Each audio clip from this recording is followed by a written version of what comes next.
ดนี่เป็นมะเขือแห้งเลยเผ็ดแห้งที่ว่าบอกไว้แล้วเพื่อความสบาย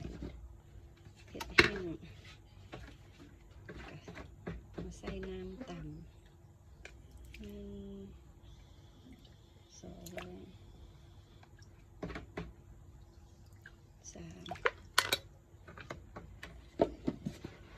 น้ำต่ำ3 จองเนาะน้ำต่ำนี่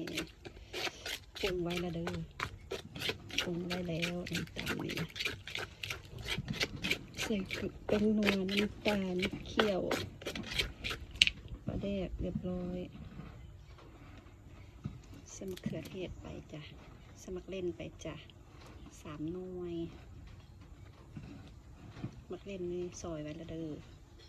ทั่วไปจ้ะ2 ฝักเนาะทั่วฝักยาวไป2 ฝักเด้อทั่วฝักยาว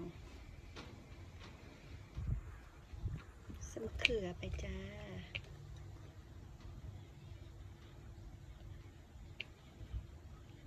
แครอทหั่นฝอยแล้วก็เส้นแก้วใส่ไปเลย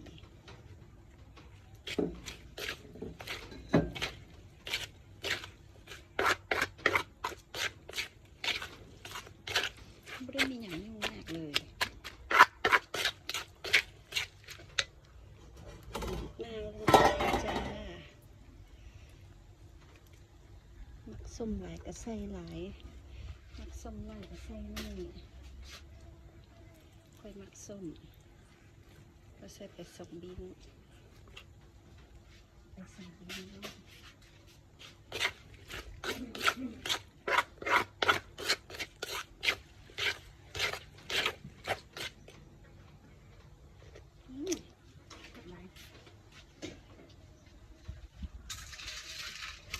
มีใส่กุ้งใส่2 แบบกุ้งลวกแล้วกุ้งที่ลวกแล้วแล้วก็กุ้งสดใส่ปนกัน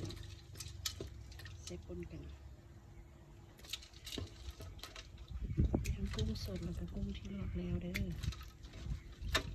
ตัวนี้กุ้งลวกหน่อยนึงไม่ลวกหลายตัวนี้กุ้งสดนอกน้ำแข็งแกะแล้วผ้าแล้วก็ดึงขี้ออกเนาะแล้วก็เอามานอกน้ำแข็งอะไรนะก็จะประมาณนี้จ้ะ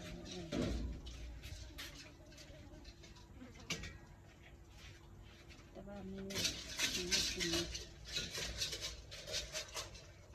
กกินหมูเลยเอาหมูใส่น้อยนึง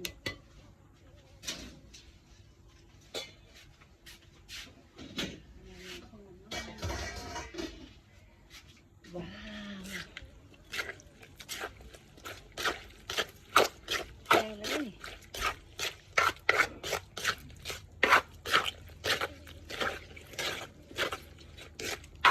มะฮุ่งกับมะฮุ่งใส่ได้มะฮุ่ง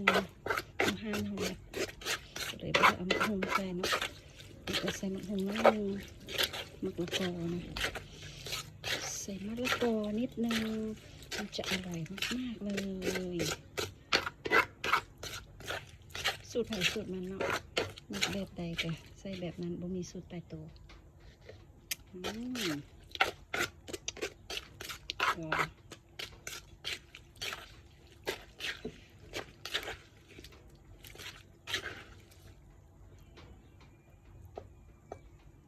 ตักเลยจ้า